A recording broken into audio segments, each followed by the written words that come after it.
안녕하십니까. 이어서 경남 뉴스입니다. 국내 차 생산량은 줄고 있지만 해외 수입량은 늘고 있습니다. 거기에 소비량마저 줄어들고 있어서 차 재배 농가들이 대책 마련을 요구하고 있습니다. 최세진 기자가 취재했습니다. 20년 넘게 차를 생산하고 있는 김신호 씨. 한때는 차 생산으로 한 해 매출을 2억 원까지 올렸지만 지금은 절반 수준으로 뚝 떨어졌습니다. 경기 부진으로 소비 심리가 위축되면서 차 소비도 함께 감소했습니다. 기호식품이다 보니까 차는 먹어도 되고 안 먹어도 되잖아요. 경기가 어렵다 보니까 아무래도 소비는 옛날보다 많이 줄어든 것 같습니다. 실제로 전국의 차 생산량은 지난 2006년 4,000톤에서 2013년 2,700톤으로 감소했고 재배 면적도 7년 동안 23%나 줄어들었습니다. 반면 차 수입량은 계속 늘어 최근 5년 동안 차 수입액은 3배나 늘었고 특히 녹차는 1년에 2배 가까이 증가하는 추세입니다. 국내 생산량은 줄어들고 수입량은 늘고 있는 것입니다.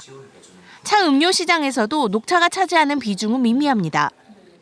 국내 차 음료 시장은 5년 만에 2배 정도 성장했습니다. 하지만 헛개차, 마태차 등 기타 차 종류의 점유율은 늘어난 반면 녹차 점유율은 5% 내외에 불과합니다.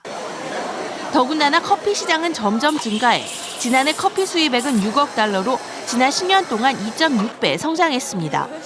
차 산업 같은 경우는 차 산업이 있음으로 인해서 다래라든지 여러 가지 차를 마심으로 인해서 오는 차 문화라든지 많은 게 형성이 되기 때문에 차 생산 농민들은 중국과 일본 등에 뒤처진 차 산업을 발전시키기 위한 정부 차원의 대책을 요구하고 있습니다.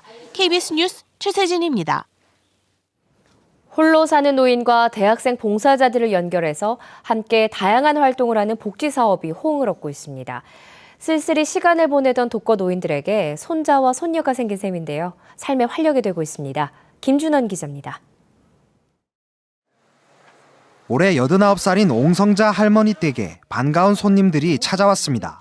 일주일마다 한 번씩 꼬박꼬박 만나는 대학교 청년 봉사단. 딸 셋을 결혼시키고 10년 가까이 혼자 지내던 할머니에겐 새로 생긴 손자 손녀나 다름없습니다. 함께 지점토 작품을 만들며 일상의 피로와 외로움을 떨칩니다. 학생들하고 노니까 좋고 아줌마 주물러주고 우리 아들 메꾸네만. 창원 의창구청과 창원대학교 노인문제연구실이 함께 지난 3월부터 시작한 독거노인과 청년 사랑잇기 사업. 기초생활수급자와 차상위 계층이 아니기 때문에 돌봄 서비스를 받지 못했던 지역 독거노인 10명에게 새 가족이 생겼습니다.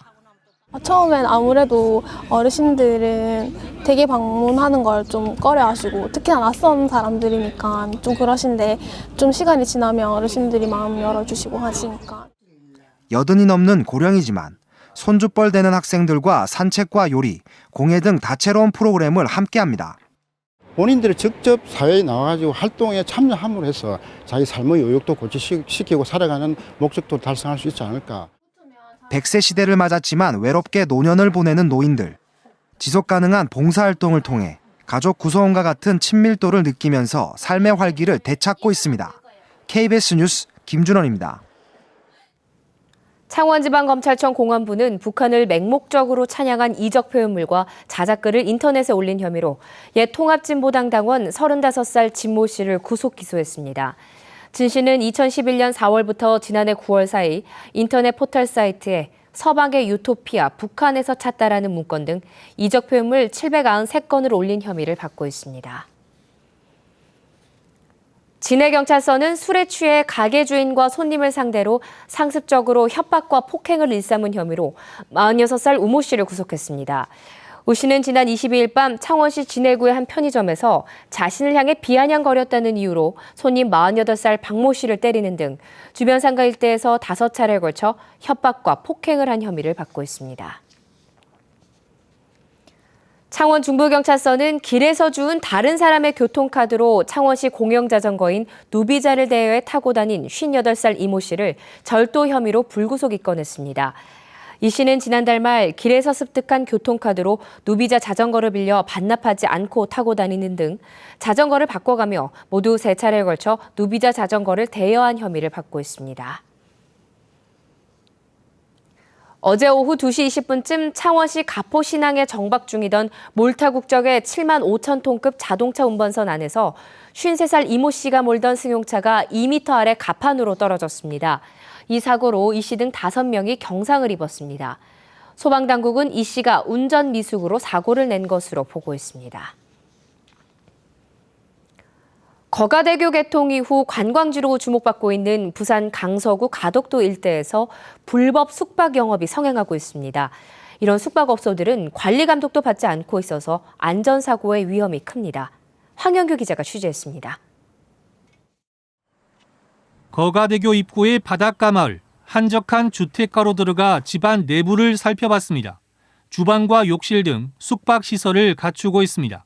인근의 이 3층 건물에서도 숙박 영업을 하고 있습니다. 하지만 주거나 녹지 지역인 이 일대는 공중위생법상 숙박시설이 들어설 수 없습니다. 부산 가덕도에서 적발된 이런 불법 펜션과 민박집만 22곳. 주말에만 있지요?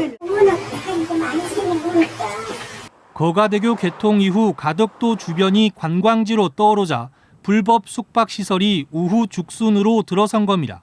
불법 숙박시설은 관할구청에 신고를 하지 않고 영업을 하다 보니 관리감독의 손길도 미치지 못하고 있습니다. 적발된 숙박업소 중에는 야외에서 불을 피우고 음식을 해먹는 바비큐장을 운영한 곳도 있습니다.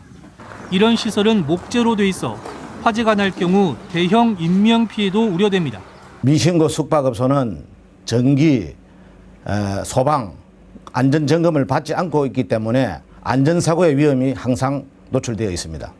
부산시 특별사법경찰은 여름 휴가철을 맞아 주거지를 가장한 불법 숙박업이 성행할 것으로 보고 단속을 강화하기로 했습니다.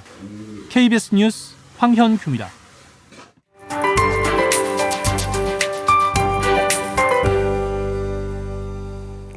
아직 달력상으로는 5월인데요. 기온 자체만 보면 벌써 한여름이 된 것 같습니다.